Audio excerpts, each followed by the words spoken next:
नमस्कार दोस्तों, BR07 news में आप सभी का स्वागत है।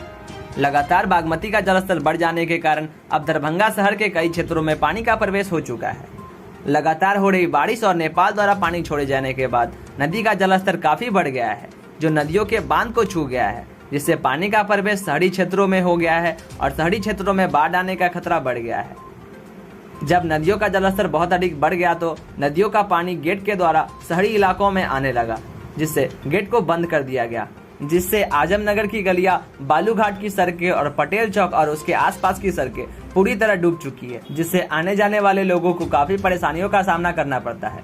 लोगों को जरूरी चीजें लाने के लिए इन सड़कों पर जाने के लिए मजबूर है। सड़कों पर पानी जमा होने के बाद यह पानी कई घरों में भी घुस गया है, जिसके बाद कई लोग घर छोड़ने के लिए मजबूर हो गए हैं। इसी के साथ हम बात करें तो वहीं वार्ड नंबर 2 में NH से सटे होने के कारण लगातार पानी का प्रवेश हो रहा है। जैसा कि आप वीडियो में देख सकते हैं किस तरह से सड़कें पूरी तरह पानी में डूबी हुई है और यहाँ पानी का तेज बहाव भी है।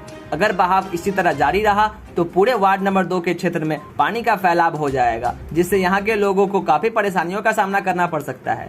हम आपको बता दें कि वार्ड नंबर 2 के थोड़ी ही दूर दरभंगा बस स्टैंड और हवाई अड्डा है। वहीं ताजा सूत्रों से हम आपको बता दें कि दरभंगा बस स्टैंड में पानी प्रवेश कर चुका है, जिससे वहां के दुकानदारों को अपनी दुकानें बंद करनी पड़ी। इससे पहले हम आपको बता चुके हैं कि बारिश के समय में दरभंगा बस स्टैंड का कितना बुरा हाल होता है।